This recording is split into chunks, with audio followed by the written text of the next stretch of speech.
Praise the lord. Bless food रेसिपीमध्ये आपणा सर्वांचं खूप मनापासून स्वागत. तर आज आपण मेथीची अगदी सोप्या पद्धतीने पण चवीला तितकीच भारी अशी भाजी कशी बनवायची ते बघणार आहोत. तर मेथी कडवट होऊ नये म्हणून काय करायचं यासाठी देखील पुढे विशेष टिप्स सांगितलेले आहेत. तर हे बघा, मेथीचे असे मोठे मोठे खुडून घेतलेले आहे. कोवळी कोवळी जितकी आहे देठासकट अशी मेथी निवडून घेतलेली आहे. ती धुवून छान बघा छान निथळून घेतलेली आहे. पालेभाजी कोणतीही असो ती चिरून धुण्यापेक्षा धुवून मगच चिरावी. तरी ते मोठे अशी खुडून घेतलेली आहे मेथी, जी स्वच्छ धुवून निथळलेली आहे. आता ही मी चिरून घेणार आहे. जर तुमच्याकडे वेळ असेल तुम्ही बारीक बारीक मेथी खुडून म्हणजेच निवडून घेतली तरीही चालेल. ते छान कोवळी लुसलुशीत अशी आहे.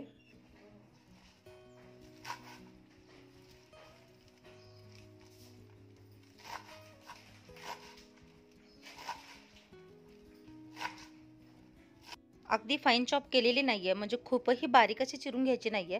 साधारणतः मध्यम अशी ही चिरून घ्यायची आहे. याप्रमाणेच सगळी भाजी ती चिरून घेते. एका भांड्यामध्ये आधी तेल घालून घ्यायचं. तिथे मी 3 चमचे तेल घेते. तेल चांगलं गरम झालं की यामध्ये इथे बघा मी मोठी अशी मिरची कट करून घेतलेली आहे, लसूण ठेचून घेतलेले आहे आणि कांदा. तर पालेभाजी म्हटलं की लसूण आलाच, लसणामुळे फ्लेवर छान लागतो. फक्त तुम्ही तुमच्या आवडीनुसार याचं प्रमाण कमी जास्त घेऊ शकता.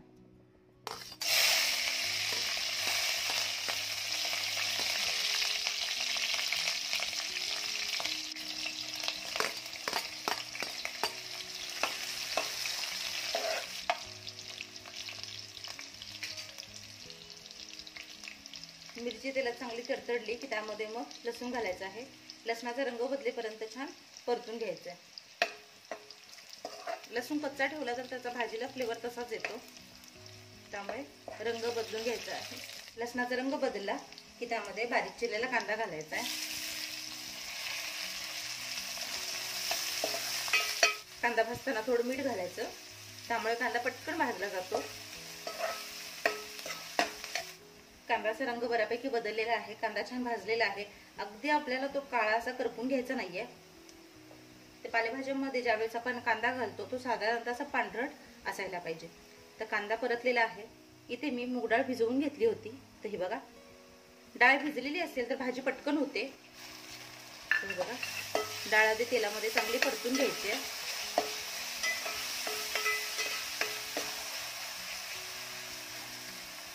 ज्या वेळेस डाळाशी आपण परतून घेतो त्याची चव छान लागते, त्यामुळे डाळाशी परतून घ्यायची आहे. जर तुमच्याकडे वेळ नसेल आणि तुम्ही डाळ भिजत घातली नसेल तर डाळ फक्त धुवून घालायची आणि फक्त एक मिनिटभर मंद आचेवर झाकून ठेवायची, म्हणजे डाळ पटकन शिजते.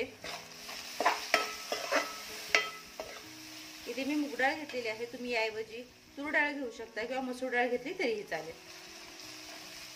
डाळ चांगली परतून झालेली आहे. आता यामध्ये हे बघा मेथी मी चिरून घेतलेली आहे. तर खूप अशी बारीक चिरलेली नाहीये, साधारणतः मोठी चिरलेली आहे. छान मिक्स करून घेऊया.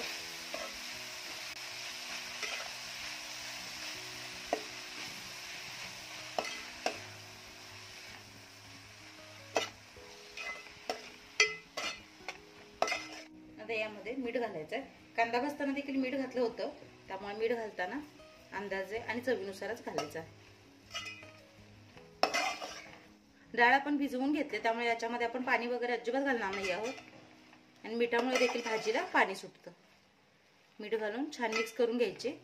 आणि भाजी नेहमी मध्यम आचेवरच शिजवायची आहे. खूप मंदही गॅस करायचा नाहीये आणि खूप मोठाही गॅस करायचा नाहीये. मीठ घातल्या लगेचच त्याला पाणी सुटायला सुरुवात होते. हे बघा, बघू शकताय तुम्ही, लगेचच पाणी सुटायला सुरुवात झालेली आहे. तर अशी ही भाजी पटकन शिजते. पण तुम्हाला घाई असेल तर तुम्ही याच्यावर झाकण लावून शिजवली तरीही पटकन शिजते. 1 मिनिटभर झाकून ठेवायचं, म्हणजे वाफ छान मुरून भाजी पटकन शिजेल.